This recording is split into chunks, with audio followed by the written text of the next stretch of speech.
오늘 우리에게 주신 하나님 말씀은 레위기 16장입니다. 레위기 16장 23절부터 34절까지의 말씀입니다. 한 절씩 교독하시겠습니다.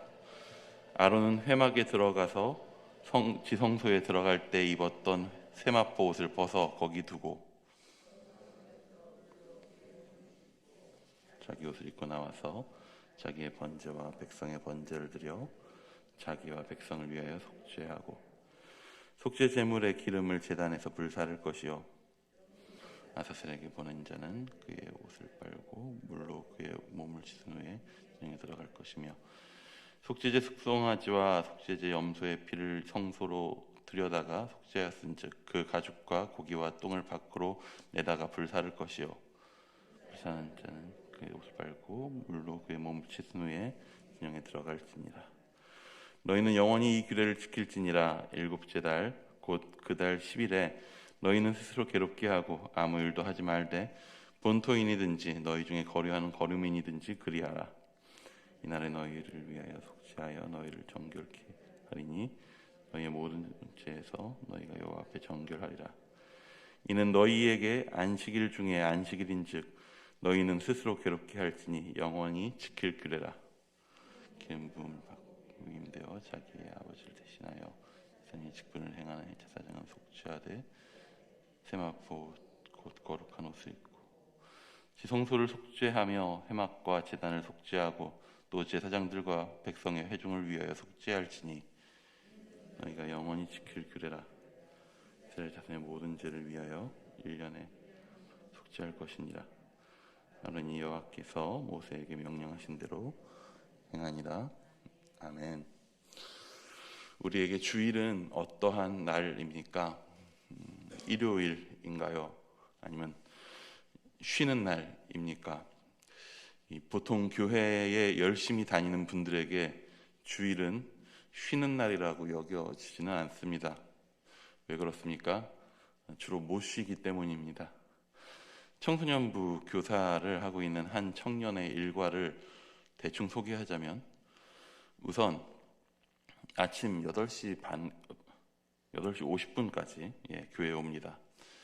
청소년부 예배는 10시에 있지만 먼저 예배팀이 9시부터 예배를 준비하기에 그보다 10분 전에 와서 악보 등을 점검합니다. 9시에 모여 연습을 하고 예배를 준비합니다. 10시에 시작된 예배는 11시 20분경에 마칩니다. 그리고 정리하다 보면 12시가 됩니다. 이제 뭘 해야 되나요? 12시면 점심을 먹어야죠. 가끔 다른 행사나 모임이 있는 날에는 점심을 거르기도 합니다. 1시 반에 청년부 예배가 있기 때문입니다. 그러면 이제 청년부 예배가 3시에서 3시 20분 정도에 마칩니다. 하지만 아직 끝나지 않았습니다. 청년부에서 리더이기 때문에 이제 자신에게 맡겨진 셀 모임을 진행하게 됩니다. 셀원들의 이야기가 길어지고 나눔을 하다 보면 보통 5시가 넘어가게 됩니다. 보통은 이 정도에서 끝나지만 다른 모임들이 있을 때가 종종 있습니다. 그럼 이제 야근입니다. 아무래도 주일은 쉬는 날이 아닌 듯합니다. 사실 여기에서 들으시면서 나도 다 청년 때 그렇게 했지, 혹은 아직도 내가 그렇게 하고 있지 라고 생각하시는 분이 있고 기억하시는 분이 있기 때문에 이게 그리 놀랄 만한 일은 아닐 수도 있습니다. 저도 그랬었으니까요. 사실 안식일이라고 하는 말과 주일이라고 하는 개념은 완전히 같은 것은 아닙니다. 당장의 요일이 다르죠. 하지만 안식일과 주일은 서로 굉장히 연결된 개념이라는 것을 우리는 알고 있습니다. 안식일의 완성이 주일이라고 할 수 있죠. 안식일을 통해서 추구하고자 하는 바가 신약시대에 완성된 것을 주일을 통해서 이제 기념하게 됩니다. 그렇기에 구약의 안식일은 지금 우리가 누리고 있는 주일의 어떻게 보면 프로토 버전 같은 느낌입니다. 즉 안식일의 의미를 바로 볼 때에 우리는 우리에게 주어진 주일의 의미를 좀 더 올바로 볼 수 있게 되기도 합니다. 오늘 본문은 사실 일반적인 안식일을 설명하고 있지는 않습니다. 레위기 16장은 우리가 쭉 봐온 대로 속죄일의 규례를 우리한테 보여주고 있습니다. 근데 이 속죄일에 대해서 오늘 본문은 어떻게 이야기하냐 하면 안식일 중에 안식일, 속죄일이라는 말로 표현하고 있습니다. 속죄일은 연중에 정해진 날짜에 지켜집니다. 7월 10일이라고 하는 날로 아예 고정이 되어 있습니다. 즉, 이날은 요일상 7일에 한 번 돌아오는 안식일로 반복돼서 지켜지진 못합니다. 요일상 안식일은 아닌 거죠. 그럼에도 성경은 이 날을 안식일 중에 안식일이라 표현합니다. 안식일 중에 안식일이라는 표현이 속죄일 말고도 다른 때에 사용된 경우들이 있습니다. 우선 광야에서 처음 만나가 내리기 시작한 후에 첫 안식일을 가리킬 때에 샤바트, 샤바톤, 그러니까 즉 안식일 중에 안식일이라고 하는 표현을 씁니다.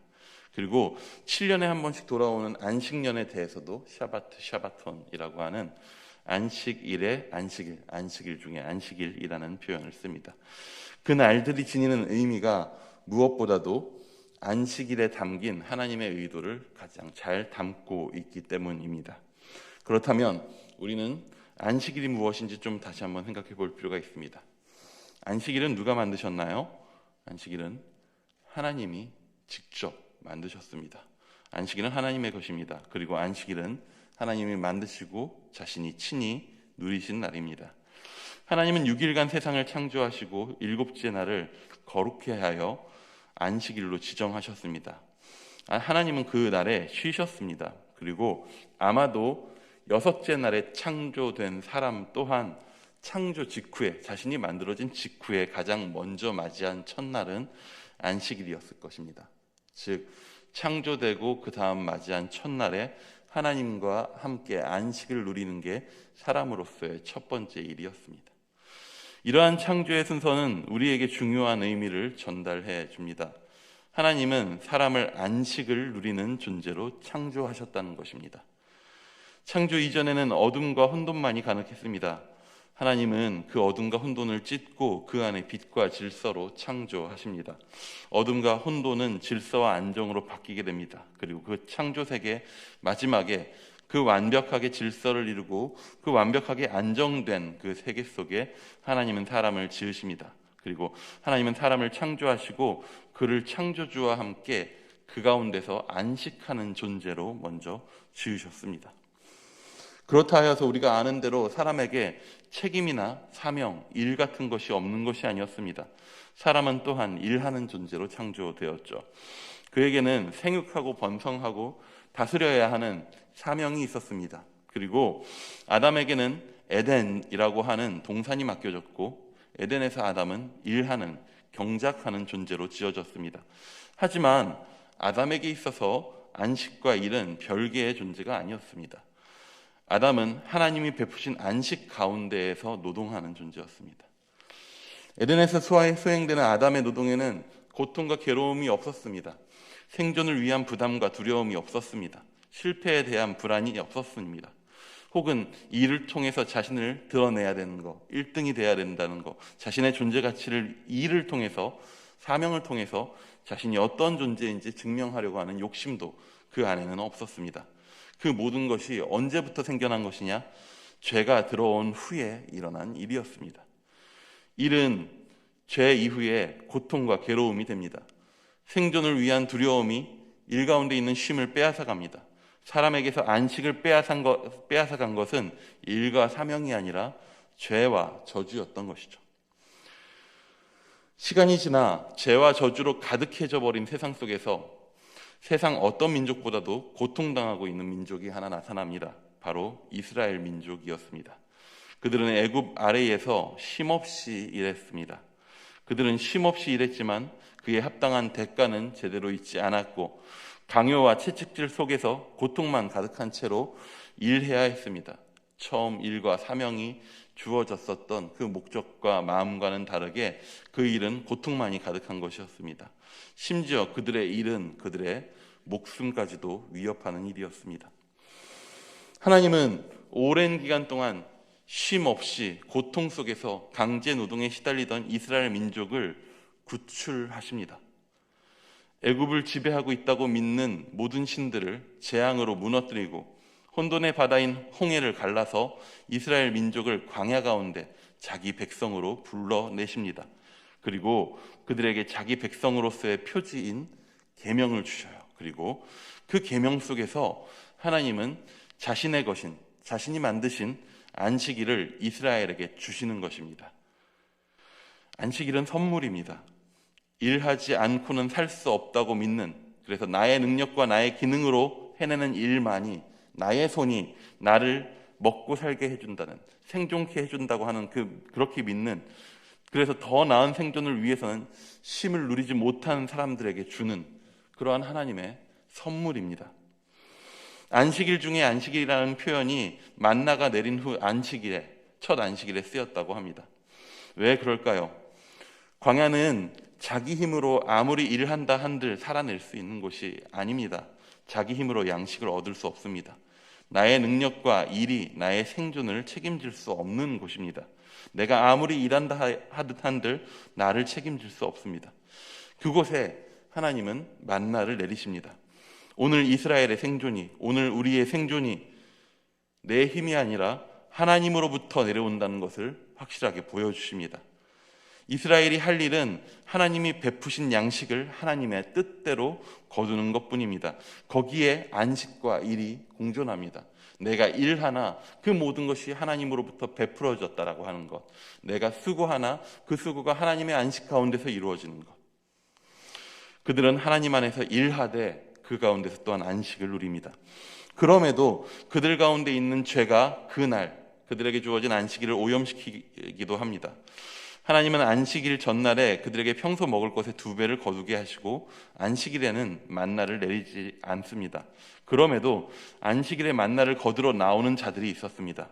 애굽에서의 죄의 관성이 아직 남아있는 것이죠.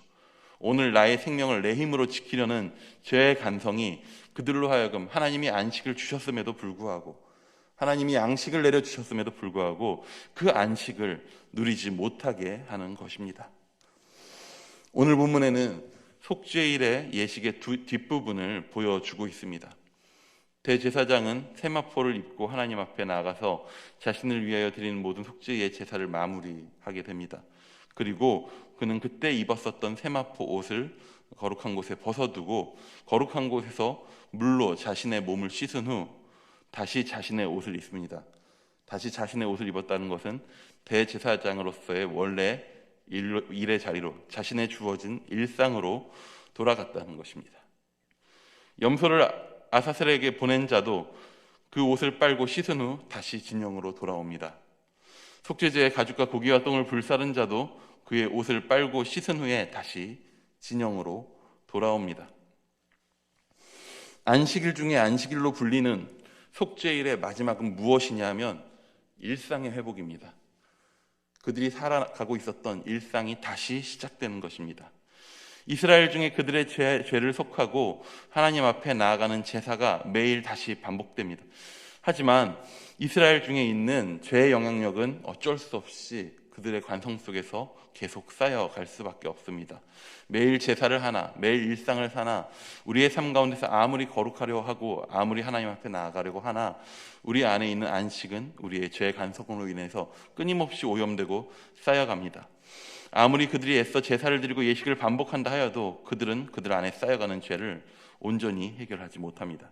그래서 하나님은 속죄일을 통해서 그들 안에 쌓인 죄의 문제를 해결하도록 하십니다. 이스라엘이 아무리 애쓰고 수고한다 한들 그것이 그들의 문제를 온전히 해결할 수 없음을 속죄일이라고 하는 날을 통하여서 분명하게 보여주는 것입니다. 오늘 우리에게 주어진 일상이 나의 노력과 나의 수고로 유지되는 것이 아니고 결국에 하나님이 주신 것이다 라고 하는 것을 다시 한번 기억하게 하는 것입니다. 이를 통해서 이스라엘의 일상은 다시 한번 새롭게 됩니다. 하나님이 그들을 정결케 하시고 다시 그들의 일상이 회복될 때에 그들의 일상이 어떤 것이었는지 그들은 다시 한번 기억하게 됩니다. 나의 수고가 아닌 하나님의 돌봄 가운데 나의 일상이 오늘 살아내어지고 있다라고 하는 것을 깨닫습니다. 나의 생명이 나의 수고로 지켜지는 것이 아니라 하나님의 은혜로 유지되고 회복되고 있다라는 것을 알게 됩니다. 안식을 누리는 일상을 회복하게 되는 것입니다. 우리가 함께 예배드리는 주일은 안식일의 완성이 이루어진 날입니다. 구약시대에 속죄일이 있어서 이스라엘 안에 쌓인 죄로부터 그들을 정결하게 했다면 그것의 완성이신 예수님께서 오셔서 우리를 완전히 정결하게 하셨습니다. 주일은 예수님이 죽음에서 부활하심으로 죄의 결과인 죽음으로부터 우리를 완전히 자유케 하신 것을 기념하는 날입니다. 우리의 생존과 생명이 부활로 인해서 자유로워졌음을 기념하는 날입니다. 우리가 주일에 드리는 예배가 우리의 완전한 속죄를 이루신 예수 그리스도를 바라보는 시간이 되기를 축복합니다. 우리가 주일에 드리는 헌신이 우리에게 생명 주신 그 사랑에 대한 반응과 표현이 되기를 축복합니다. 우리가 주일에 함께하는 모든 교회에서의 삶이 그리스도의 사랑 안에서 누리는 참된 안식이 되기를 축복합니다. 그리고 더 나아가서 그 날로 인하여서 혹은 매번 드리는 그 모든 예배의 순간들 가운데서 우리가 예수 그리스도를 바라볼 때에 우리의 모든 일상이 우리 삶의 대속죄를 이루신 예수 그리스도로 충만해질 수 있기를 축복합니다. 우리의 일상이 회복되고 우리의 일상 가운데 안식이 누려지고 우리의 모든 일들이 주 안에서 주의 안식 가운데서 살아내어지는 그러한 동기가 되고 그런 능력이 되고 그러한 힘이 되는 우리의 모든 예배 순간 될 수 있기를 원합니다.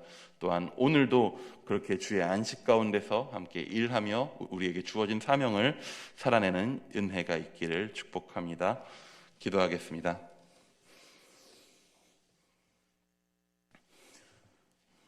주님, 우리에게 주신 생명과 호흡으로 오늘도 우리가 이 새벽에 나아오고 주 앞에 예배하며 또한 오늘 하루를 살아가게 됩니다. 주님, 우리의 일상 수많은 순간들을 내 힘으로 내가 애써서 나의 삶을 위하여서 우리가 고생스러워하며 수고하며 애쓰며 살지만 그 모든 수고하는 순간조차도 내 호흡과 내 힘과 나의 삶의 모든 자리가 하나님 아니면 아무것도 주어지지 않은 것임을 기억하게 하여 주시옵소서. 이 시간 다시 한번 하나님으로 말미암아 우리의 삶의 모든 것이 있음을 고백합니다. 그러함으로 오늘 하루의 삶 가운데 모든 순간을 일하며 누릴 때에 일상을 살아갈 때에 우리의 모든 일상이 주님과 함께 할 수 있도록 주님과 동행할 수 있도록 주의 안식 가운데 누리며 오늘 하루를 주 앞에 올려드릴 수 있도록 우리를 붙잡아 주시옵소서. 우리의 눈을 우리의 마음을 온전히 예수 그리스도께 향하여 우리의 주어진 모든 새로운 생명조차도 오늘 우리의 모든 삶조차도 주님으로 말미암아 사라지는 것임을 다시 한번 고백함으로 일상의 삶 가운데 안식을 누리는 기쁨을 누리는 우리 되도록 주님 붙들어 주시옵소서. 살아계신 예수님의 이름으로 기도드립니다. 아멘.